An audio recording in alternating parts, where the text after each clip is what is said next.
I'm Nader Moazami. I'm professor of cardiothoracic surgery at NYU Langone Health, and I'm chief of the division of heart and lung transplantation and mechanical circulatory support.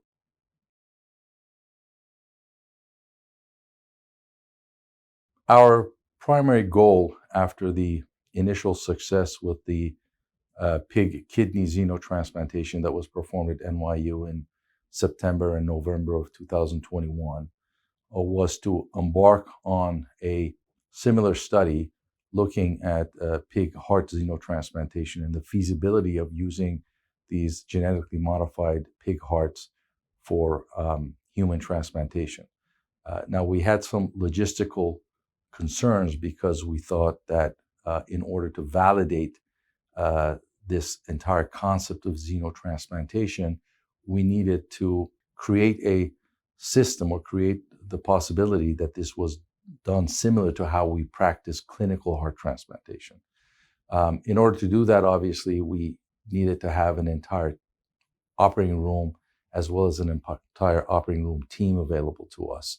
And a lot of the logistics and operationalizing this was started back in October of 2021 in order to be able to make this happen. In addition to that, we were planning on using the same model that Dr. Montgomery had used in the pig xenotransplant, which was to be able to get consent from a deceased individual whose organs were not going to be placed for transplantation to be able to actually perform a complete orthotopic heart transplantation and then be able to evaluate the heart in situ. So it was a very challenging, overall, it was a very challenging process to get all of these completed. In addition to that, we needed to make sure that from a regulatory perspective, from the Department of Health, from the FDA, that all these would be approved. We had to create very elaborate protocols to ensure that we can monitor both the presence of any infectious viruses within the pig, but also the transmission of that to the recipient in order to make sure that if this is ever going to be done in the future, that we have delineated pathways that are appropriate. So we plan to do this for a 72-hour period. And again, the goal for the initial study was to evaluate the functionality of the heart, to make sure that the heart could physiologically support the patient, generate an adequate blood pressure, generate an adequate blood flow. In addition to that, allow us to study whether or not during this initial 72-hour period, there's any major immune response that would be detrimental to the function of the heart. We thought that, first of all, within 72 hours, we would get most of the initial short-term results that we wanted to understand.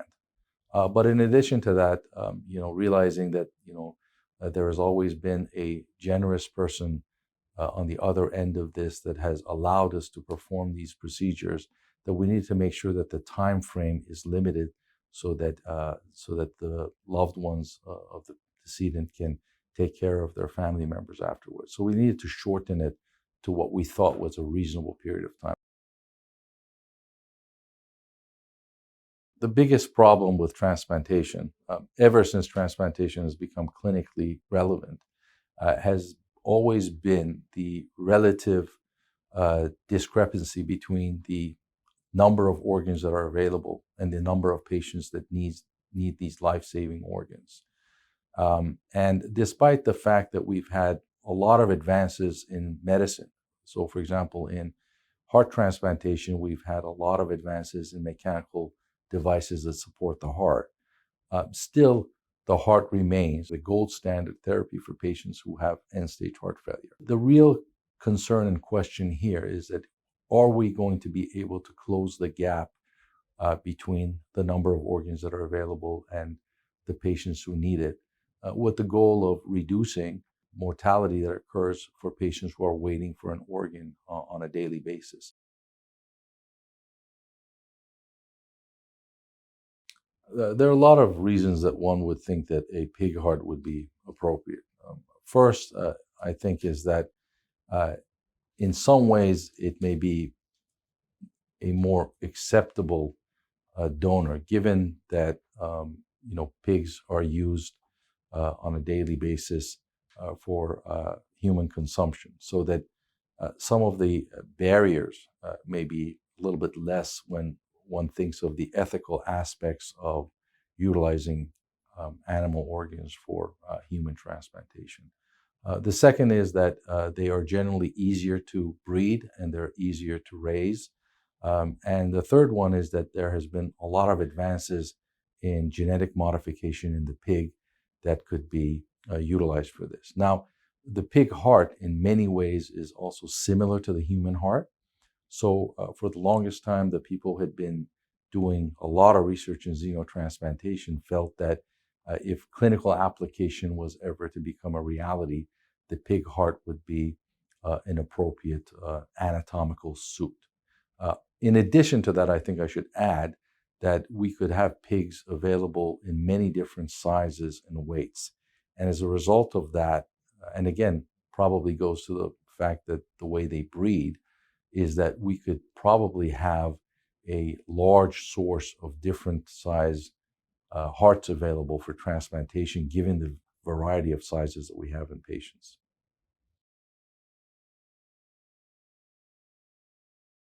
As we have done these, we continue to learn more in terms of what needs to be done in order to make this a clinical reality.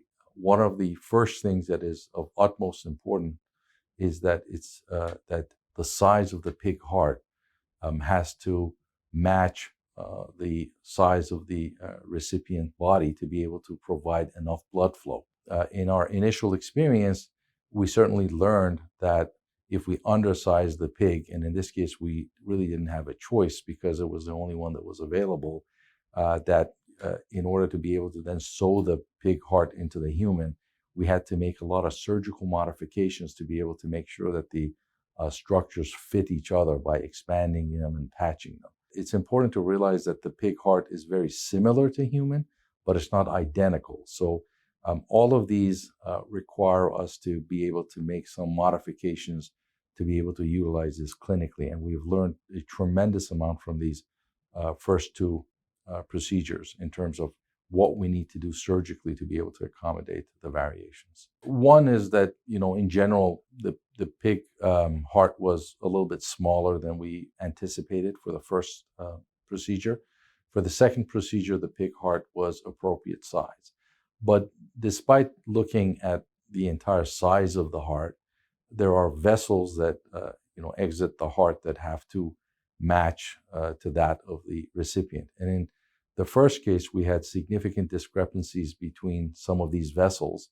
And in order to make them match, we had to enlarge them with a patch. In our second operation, there was a better match, but we were also prepared to understand how we can accommodate and change some of our techniques to be able to make these anastomoses without necessarily using a patch. So in the second operation, we only used one patch. In the first operation, we used 3 patch.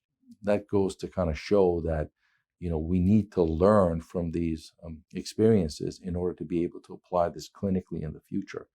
And just doing 2 of these, we have learned tremendous amount in terms of what needs to be done and how it needs to be done. We're actually now in the process of developing the methodology that would allow us to better estimate the size of the heart as well as the vessels coming out of the heart in the pig, so that in the future we could use the results of those studies to appropriately match the donor and the recipient. So when you want to sew 2 vessels together in an end-to-end fashion, you would like ideally to have these lumens similar, so that when you match them together, you can create a tube, and that's called an anastomosis. However, when one is significantly smaller than the other one, if you try to sew them together, you're going to create a narrowing. In order to prevent that narrowing from occurring, what we do is we just sew the back wall together, and on the top of it, we take a piece of what we call bovine pericardium and patch it all around it, so that you would have an opening like that a big opening rather than a narrow opening. In the first operation, we had difficulty with the pulmonary artery, the aorta, and we had to do the patch in order to make those enlargements and adjustments. In the second operation, the heart size was more appropriate, and because of what we had learned from the first operation, we only had to do one patch, and that was to the pulmonary artery.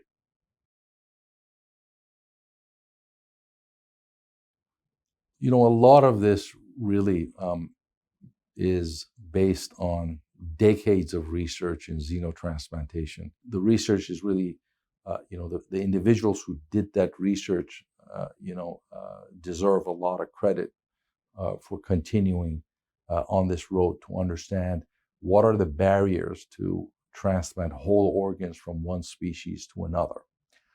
And during these research and during the investigational processes that were occurring, one of the things that became very clear is that there are certain sugar residues that are expressed on the cells of the pig heart in this case, that if they're transplanted cross-species would lead to an immediate rejection. And that immediate rejection really occurs because there are preformed antibodies to those sugar residues.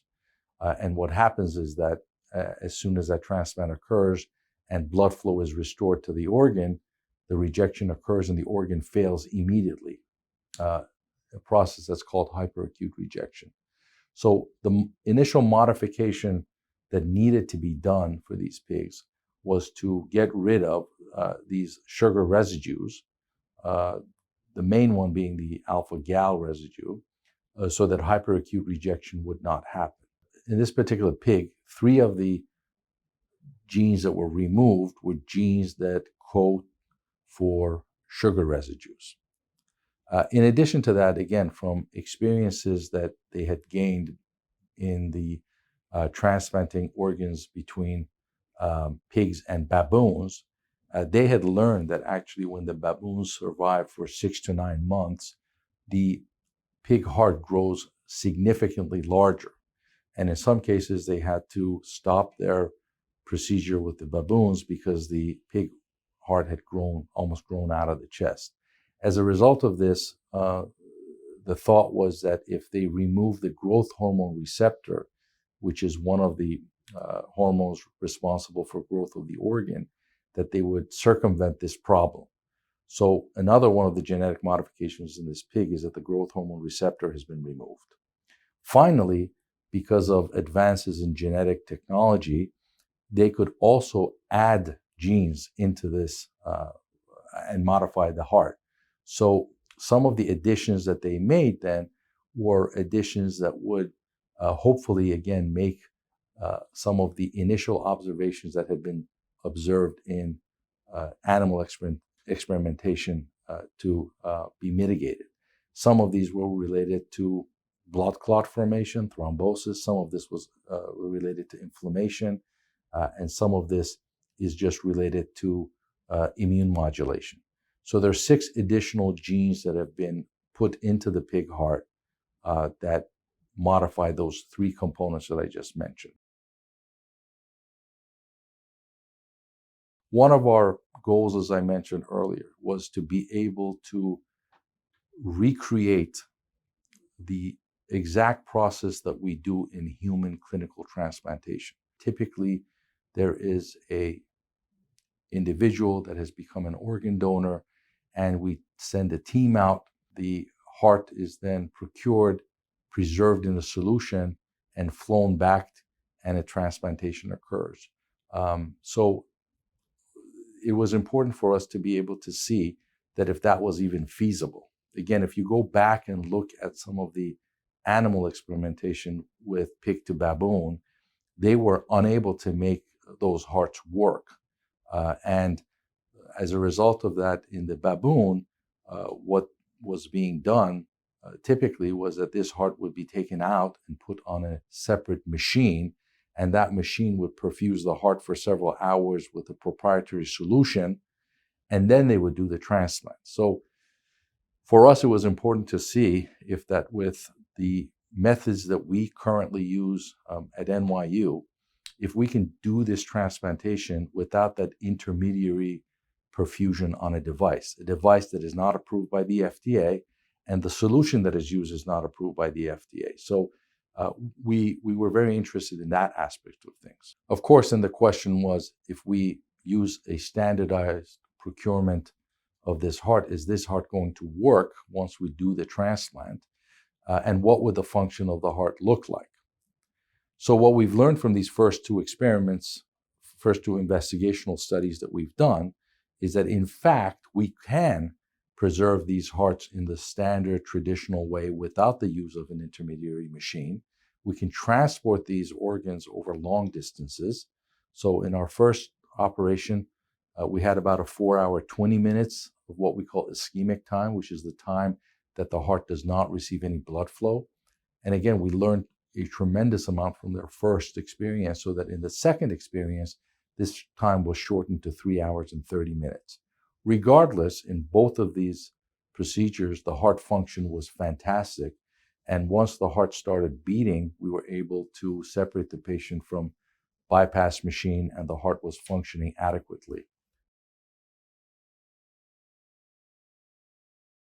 It's interesting because you keep thinking in the back of your mind, is this really going to work?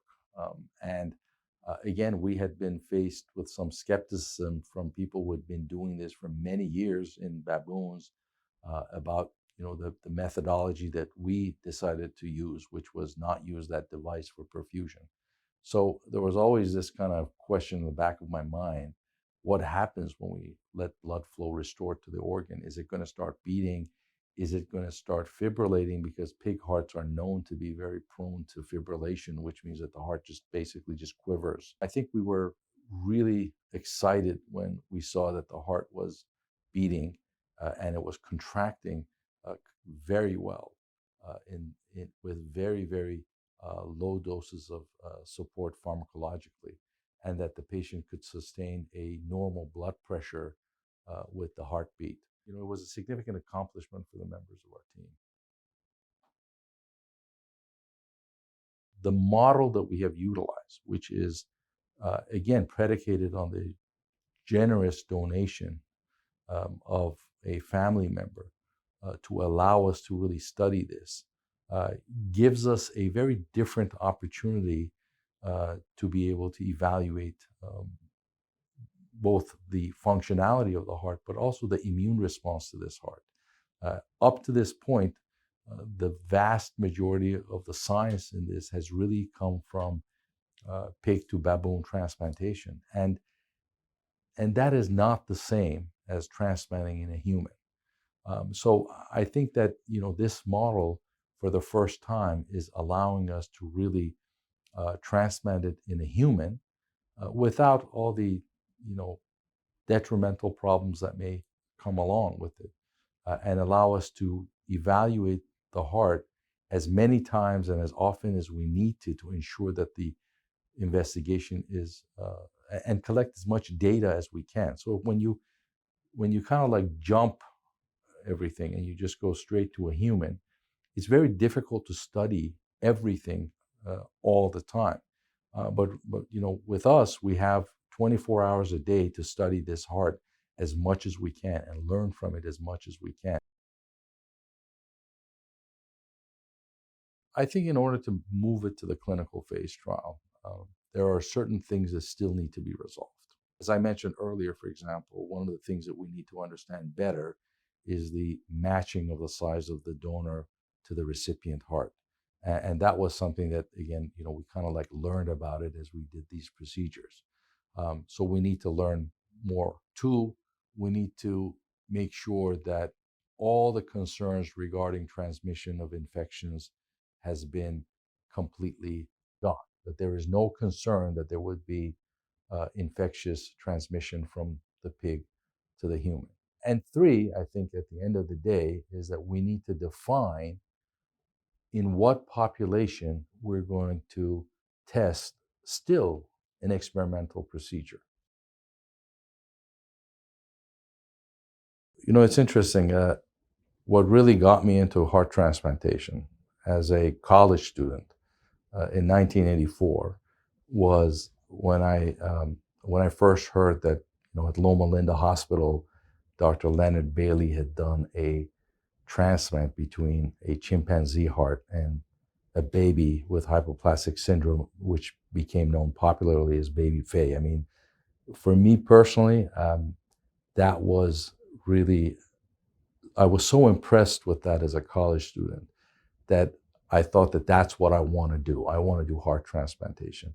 And never in my dreams, I thought that, in fact, xenotransplantation could one day become a possibility, right? In fact, you can ask many transplant surgeons who go by, a common quote that Dr. Norman Shumway used to say, the father of heart transplantation. Dr. Shumway used to say that, xenotransplantation is and forever will be the future, meaning that it would never happen.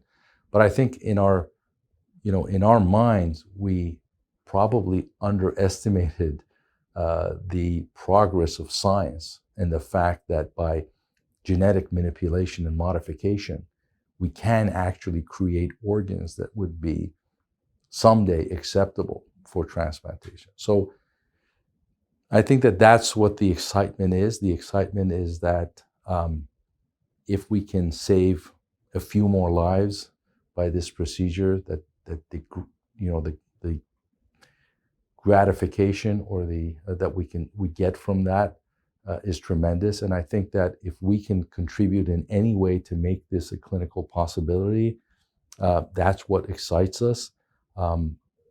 NYU, really, since I have come here, has helped us grow tremendously. We are at the cutting edge of every progress in organ transplantation. We have had tremendous support allowing us to do this.